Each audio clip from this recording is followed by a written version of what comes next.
बातचीत की है। इस सिलसिले में राज्य के अलग अलग हिस्सों में मौजूद मराठी भाषियों ने इस बारे में बातचीत की। मराठी भाषी खुद इस मारपीट के खिलाफ है।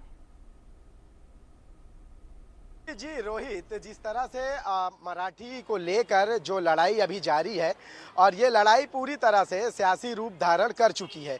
हमने देखिए कि बीते 1 से 2 हफ्तों के दरमियान जो है मुंबई के अलग अलग हिस्सों से लोगों से हमने बातचीत की। लोगों की राय क्या रही है इस पर हमने जानने की कोशिश की और लोगों ने जो भी कहा, आप देखिए कि कोई भी इस चीज़ का समर्थन नहीं करता कि किसी भी गैर मराठी को आप जो है अगर उसे मराठी नहीं आती तो उसके साथ जबरन कोई रास्ता इख्तियार करें। हमारे साथ महाराष्ट्र के अलग अलग जगहों से लोग मौजूद हैं, हिंगोली से और नांदेड़ से लोग मौजूद हैं और भी जगहों से हैं लोग। हम उनसे बातचीत करेंगे कि जिस तरह से मराठी को लेकर जो एक सियासी शक्ल इख्तियार किए बैठा है, एक लड़ाई चल रही है हिंदी वर्सेस मराठी, और आप देख रहे हैं कि महाराष्ट्र के अलग अलग हिस्सों में जो है महाराष्ट्र नवनिर्माण सेना के जो लोग हैं लोगों को पीट रहे हैं। आप किस नज़रिए से देखते हैं इसे? नहीं, ऐसा नहीं होना चाहिए। हर लैंग्वेज का जो तरीका है वो अपने अपने हिसाब से होता है, अपनी पढ़ाई के ऊपर डिपेंड करता है। हर इंसान ने उस स्टेट में जाने के बाद हाँ उसको एक्सेप्ट करना ज़रूरी है, लेकिन ऐसा कोई मैंडेटरी नहीं कर सकते हम लोग। कोई भी पॉलिटिकल सपोर्ट हो या पॉलिटिकल लीडर हो या कोई हो, तो ऐसा करना उचित नहीं रहेगा।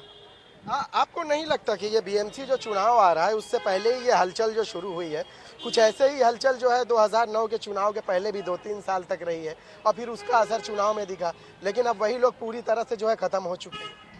नहीं, ऐसा तो नहीं कहा जाता। ये सियासी मामला है, इसके बारे में हम लोग ज़्यादा नहीं बोल सकते हैं। लेकिन किसी को भी जबरन किसी को जो है पीटना, उसे भाषा, आपने अभी जिक्र किया था ना कि हम बिहार में अगर जाएं वहाँ हमसे कोई बोले, तो वो कितना किस हद तक जायज़ है? नहीं, वो तो जायज़ है। इस समय तो ऐसा है कि हम लोग अगर समझो महाराष्ट्र में तो हर स्टेट के लोग रहते हैं। अदरवाइज अगर समझो कि महाराष्ट्र का कोई कैंडिडेट या कोई स्टूडेंट अगर बिहार में जाता है तो उसको वो लैंग्वेज में बात करना चाहिए।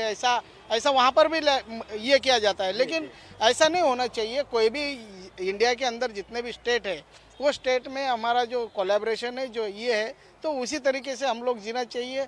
अगर किसी को मराठी नहीं आती है तो उसको वो पढ़ना चाहिए। उसको अगर वहाँ पे अगर डेवलप करना है खुद के लिए, अगर वो अपने स्टेट में जाकर काम करना चाहता है तो वो वहाँ पर जाकर अपने मदर लैंग्वेज में काम कर सकता है। वापस आपके पास मैं आता हूँ। आप जो है हिंगोली से आए हुए हैं।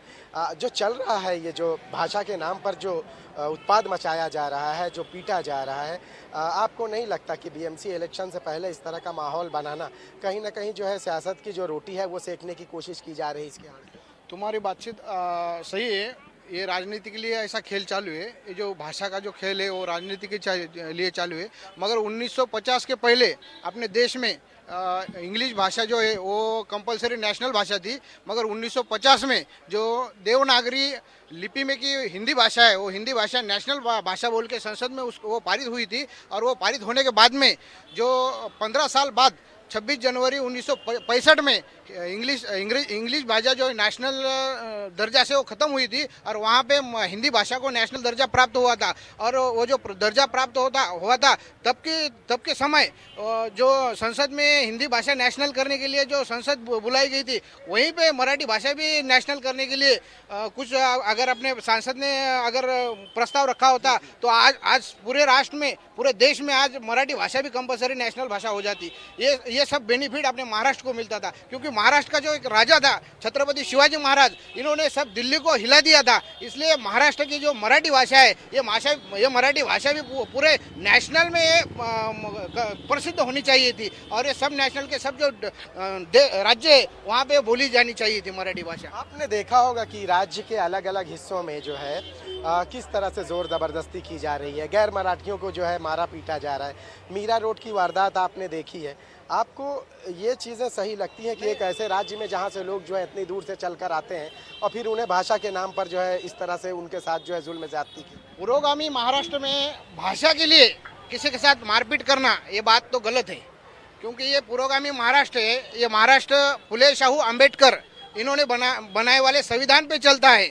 अंबेडकर ने बनाए वाले संविधान पे चलता है और संविधान ऐसा बोलता है कि जो भारत के संसद में भाषा पारित हुई है वही राष्ट्रीय भाषा है, वही भाषा कंपलसरी पूरे देश में ऑल इंडिया में होनी चाहिए। मगर महाराष्ट्र का भी एक रूल है, वहाँ भी मराठी भाषा का भी मतलब आप ये बोलना चाहते हैं कि मराठी को नजरअंदाज भी नहीं किया जाना चाहिए? जाना चाहिए। जब संसद में 1950 में हिंदी भाषा जैसे राष्ट्रीय हुई थी वैसे ही मराठी भाषा का प्रस्ताव वहाँ पे पारित होना चाहिए था, मगर उस समय हमारे जो सांसद थे उन्होंने मराठी भाषा को दबाया, नीचे दबाया, उसको ऊपर नहीं आने दिया, इसलिए आज देश में हिंदी भाषा नेशनल हो गई।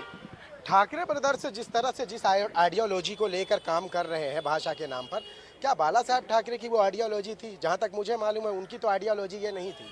जी नहीं, अभी जैसे इन्होंने कहा कि ये सब राजनीतिक खेल है, अभी मैं इतना ही कहना चाहूँगा कि अभी हमारा महाराष्ट्र है और ये महाराष्ट्र में सभी बच्चों पहली से लेकर 10वीं तक जो मराठी में पढ़ाई करते हैं।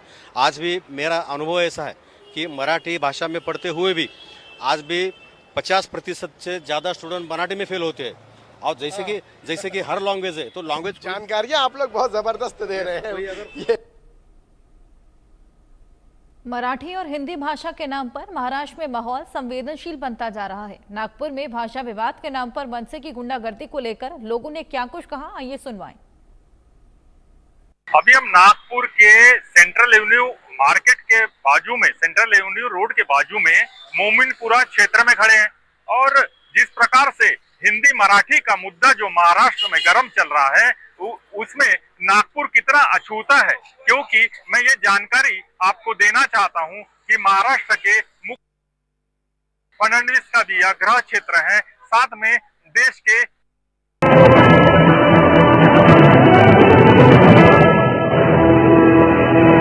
गोल्डी मसाले के 100 ग्राम के स्पेशल पैक्स में फ्रेशनेस लॉक है।